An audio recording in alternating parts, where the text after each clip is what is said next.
Hello అందరికీ welcome to Madhu graceful bytes. ఈరోజు మన ఛానల్లో మీకోసం అరటికాయ కూర ఎలా ప్రిపేర్ చేయాలో చూపిస్తున్నాను. ఇక్కడ నేను అరటికాయ కూర చాలా సింపుల్ ప్రాసెస్లో చూపిస్తున్నాను. అరటికాయ ఇష్టం లేని వాళ్ళకి కూడా లొట్టలేస్తూ తినడం మాత్రం ఖాయం. మరి ఇంకెందుకు లేట్, ఎలా ప్రిపేర్ చేయాలో ఈ వీడియోలో మనము చూసేద్దాం. ముందుగా ఇక్కడ నేను చిన్న నిమ్మకాయ సైజ్ అంత చింతపండుని తీసుకొని దాన్ని మనము వాటర్లో నానబెట్టుకోవాలి. ఇలా మనం నానబెట్టుకుంటే రసం అనేది ఈజీగా వస్తుంది. ఇక్కడ నేను 2 అరటికాయలను తీసుకున్నాను. ఇలా తీసుకున్న తర్వాత వీటిని మనము ఇక్కడ ఎడ్జెస్ని రెండింటిని కట్ చేసుకొని ఇలా మనం పీల్ చేసేసుకోవాలి. ఇలా పీల్ చేసుకున్న అరటికాయల్ని మనం ఇలా ముక్కల్లాగా కట్ చేసుకోవాలి. ఎక్కువ సన్నగా కట్ చేసుకోవద్దండి. ఇవి కొద్దిగా మనము మందంగానే కట్ చేసుకోవాలి. ఎందుకంటే ఇది కర్రీ చేసేటప్పుడు విరిగిపోకుండా ఇలా మనం కొద్దిగా మందంగా కట్ చేసుకోవాలి. ఇక్కడ షేప్ వచ్చేసి చూస్తున్నారు కదా, ఇలా కొద్దిగా కట్ చేసుకొని వీటిని మనము పసుపు ఉన్న నీళ్ళల్లోకి వేసేసుకోవాలి. ఇలా వేయటం వల్ల అరటికాయ ముక్కలు అనేటివి నల్లగా అవ్వకుండా ఉంటాయి. ఇప్పుడు మనము స్టవ్ ఆన్ చేసుకొని ప్యాన్ పెట్టుకొని దీంట్లోకి మనము ఆయిల్ని వేసుకోవాలి. ఆయిల్ కొద్దిగా ఎక్కువనే ఉండాలండి. ఇలా ఆయిల్ వేసుకొని మనం కట్ చేసి పెట్టుకున్న అరటికాయ ముక్కలని ఈ ఆయిల్లో వేసుకొని ఫ్రై చేసుకోవాలి. ఇలా మనము మీడియం ఫ్లేమ్లో ఇలా అరటికాయ ముక్కలు కలర్ చేంజ్ అయ్యేంత వరకు కూడా ఫ్రై చేసుకోవాలి. ఇలా ఫ్రై చేసుకొని వీటిని మనము పక్కకు పెట్టేసుకోవాలి. ఇప్పుడు మనము ఉల్లిపాయలని ఇలా కట్ చేసుకొని పెట్టుకోవాలండి. దీంట్లోకి ఉల్లిపాయల క్వాంటిటీ అనేది ఎక్కువగానే ఉండాలి. తర్వాత ఇక్కడ నేను మెంతులు అలాగే జీలకర్రని వేయించుకొని పొడి చేసుకున్నాను.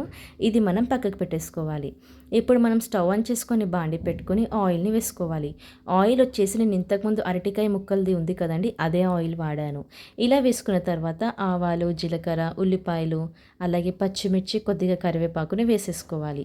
అలాగే ఇప్పుడు కొద్దిగా మనం అల్లం వెల్లుల్లి పేస్ట్ని కూడా యాడ్ చేసుకొని వీటిని మనం మీడియం ఫ్లేమ్లో బాగా ఫ్రై చేసుకోవాలి. అలాగే కొద్దిగా పసుపుని వేసుకోవాలి. పసుపు వేసుకొని ఒక్కసారి మనం బాగా మిక్స్ చేసుకోవాలి.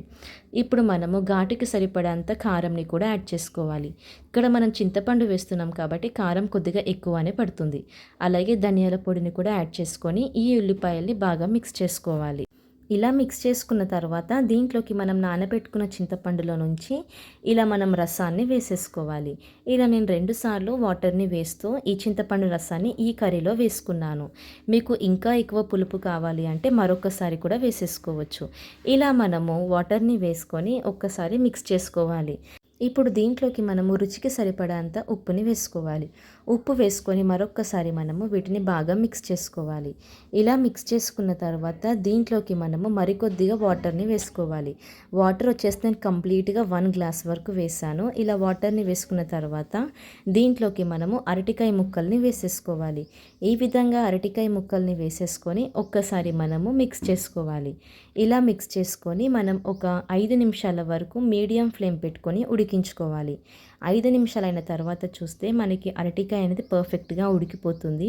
తర్వాత దీన్ని మనం ఒక 2 నిమిషాల వరకు కంప్లీట్ లో ఫ్లేమ్లో ఉడికించుకోవాలి. 2 నిమిషాలైన తర్వాత దీంట్లోకి మనం వేయించుకున్న జీలకర్ర, మెంతుల పొడి వేసేసుకోవాలి. ఇలా వేసుకున్న తర్వాత దీన్ని మనము ఒక్కసారి బాగా మిక్స్ చేసుకుంటే మసాలా అంతా కూడా ఈ అరటికాయకి పట్టేస్తుంది. లాస్ట్లో మనం కొద్దిగా బెల్లం వేసుకుంటే ఈ రుచి అనేది పర్ఫెక్ట్గా ఉంటుంది. బెల్లం అనేది కంప్లీట్గా ఆప్షనల్ అండి. బెల్లం వేయకపోయినా కానీ టేస్ట్ చాలా చాలా బాగుంటుంది. ఇలా వేసుకొని మనం సర్వ్ చేసుకుంటే ఎంతో రుచికరమైన అరటికాయ కర్రీ రెడీ అయిపోయింది. లాస్ట్లో మనం కొద్దిగా కొత్తిమీర వేసుకొని గార్నిష్ చేసుకుంటే పర్ఫెక్ట్గా రెడీ అయిపోయింది. చూశారు కదా ఎంతో టేస్టీ అయిన అరటికాయ కర్రీ ఎలా ప్రిపేర్ చేయాలో. ఈ వీడియో చూసి మీరు కూడా మీ ఇంట్లో తప్పకుండా ట్రై చేయండి. ఈ కర్రీ మనము దేంట్లోకి తిన్నా చాలా చాలా టేస్టీగా ఉంటుంది. రైస్లోకి తిన్నా, చపాతీలోకి తిన్నా పర్ఫెక్ట్గా ఉంటుంది. ఇక్కడ చూస్తున్నారు కదా అరటికాయ ముక్క కూడా ఎంత టెండర్గా, ఎంత యమ్మీగా కనిపిస్తుందో. వీడియో చూస్తే మీకు కూడా నోరూరిపోతుంది కదా. మరి ఇంకెందుకు లేట్, మీరు కూడా ట్రై చేయండి. ట్రై చేసి ఎలా వచ్చిందో కామెంట్ చేయండి. లైక్ చేయండి, షేర్ చేయండి, సబ్స్క్రైబ్ చేయండి. బాయ్.